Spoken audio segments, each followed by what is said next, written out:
Jesse, so Ray, your partner here, colleague, comrade, she got, you know, seen the protest in Greece and Europe, elsewhere. Did you guys take your cue from that? Are you hoping to incite, you know, certainly what was a lot of attention, if not police activity? I know over the weekend there was over 100 arrests, and you guys got things fired up. Are you taking your cues from the international movement? And how do you want to see this in? What do you, if you could have it in a perfect way, how would it be? Well, I don't know. It's really difficult to kind of answer questions leading to those conclusions. I'd say that we didn't take our cue off of anybody, really. It became a more spontaneous movement. As far as seeing this end, I wouldn't like to see it end. I'd like to see the conversation continue. This is what we should have been talking about after 2008 when the economy collapsed.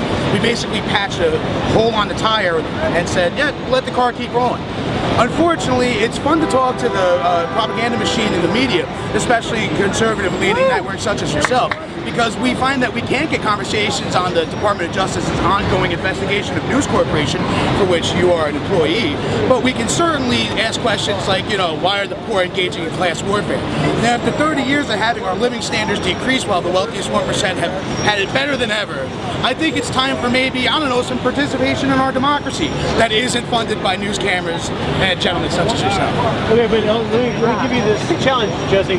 Sure. We're here giving you an opportunity on the record with Creative Ancestry to put any message you want out there, give you fair coverage, and I'm not going to in any way be biased about it. So there is an exception to the case because you wouldn't be able to get your message out without us, yes? No, certainly. I mean, take for instance when Glenn Beck was doing his protest and he called the president a person who hates white people and white culture.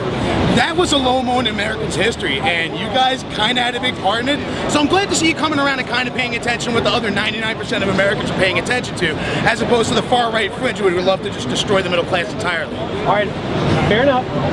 You have a voice and an important reason to criticize myself, my company, and anyone else. But let me ask you this.